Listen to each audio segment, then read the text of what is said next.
Damien et Anne ont 6 enfants. Elle est infirmière et lui cadre. En mars 2020, Damien se retrouve du jour au lendemain sans emploi. Suite à la pandémie mondiale qu'on connaît tous par rapport au Covid, donc effectivement, comme je travaillais dans le tourisme, en mars 2020, je me suis retrouvé de façon subite et vraiment très violente sans emploi. Et donc, quand vous êtes chargé de famille, effectivement, il faut pouvoir assurer financièrement pour toute la famille. Donc financièrement, c'était compliqué. Il a fallu que je réagisse vite. J'ai frappé à la porte du supermarché qui est juste à côté d'ici. On m'a ouvert la porte et puis j'ai proposé mes services. On m'a proposé de mettre en rayon d'abord du vin et puis ensuite j'ai mis en rayon des yaourts, des fromages, de la charcuterie. Je suis allé au rayon bazar et j'ai effectivement fait cette activité pendant 12 mois. Un travail de supermarché éloigné de ses compétences initiales qui l'oblige à se lever à 3 heures tous les matins, mais la seule solution pour que sa vie de famille continue. Damien sait rebondir et s'adapter. Le chômage l'avait déjà touché en 2013. Il prend alors le temps d'expliquer à ses enfants la situation. J'ai un peu convoqué tout le monde et je leur ai demandé, voilà, j'ai quelque chose à vous annoncer. Donc on s'est mis juste à côté dans la salle, tous les 8 autour de la table. Je me souviens avoir fait un tour de table et je leur ai demandé qu'est-ce que vous pensez les uns et les autres de cette nouvelle situation. Donc il y avait dans ce que j'ai en souvenir, il y a un peu deux tendances. La première, c'est que les plus grands étaient plus inquiets que les plus jeunes parce que voilà, ils se rendaient un petit peu plus compte de ce que pouvait être la nouvelle situation. Mais mon objectif, c'était de les rassurer tous en leur disant que finalement, notre vie n'allait pas changer. Ils allaient continuer à aller à l'école, à faire leur activité et qu'on n'allait pas déménager et que la vie allait continuer pour eux.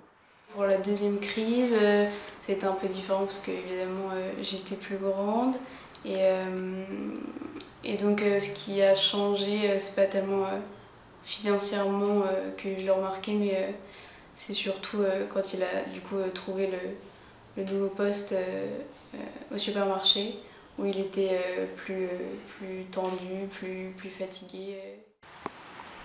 Aujourd'hui employé au Secours catholique, cette expérience lui apporte au quotidien. C'est de la compassion, je peux parler de compassion, puisque même si je n'étais pas dans les difficultés que les personnes que j'ai rencontrées, mais malgré tout, ça me donne un autre regard de bienveillance et puis de me dire que dans notre société, il faut mettre plus de moyens pour accompagner notamment des demandeurs d'emploi de longue durée. Le chômage, ce n'est pas une fatalité, ça peut arriver effectivement à tout le monde. La carrière professionnelle est longue, ce n'est pas un long fleuve tranquille.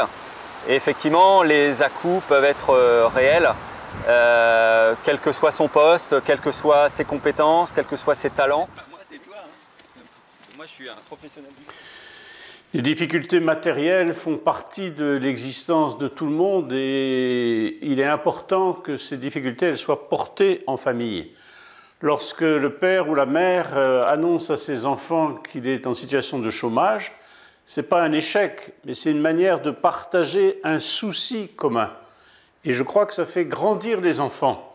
Non pas parce que c'est à eux de prendre le relais, mais c'est parce que ça leur fait prendre conscience que la vie a ses difficultés, que la vie a des moments un peu lourds. Et le fait que ce papa qui prend un autre emploi pour subvenir financièrement au bien de la famille est aussi une occasion pour les enfants de découvrir leur père autrement, de se soutenir mutuellement. Il n'est pas question que les parents fassent porter un poids trop lourd aux enfants, mais il est normal de partager les soucis qu'ils portent, car c'est toute la famille qui est impactée. Quand bien même, le souci des parents, c'est évidemment de protéger les enfants. Et puis ce mauvais passage, qui est la période du chômage pour beaucoup de personnes, appelle aussi à quelque chose de mieux à l'avenir. Donc ce n'est pas une situation figée, mais c'est une situation en mouvement qui, vécue en famille, est aussi l'occasion de manifester à leur père qu'il l'aime toujours, qu'il est toujours père, car ce qui est souvent difficile et qui peut être dégradant en situation de chômage, c'est de croire qu'on est inutile. Or, on est toujours utile et un papa est toujours un papa, une maman est toujours une maman, et donc c'est ressortir plus grand de l'épreuve.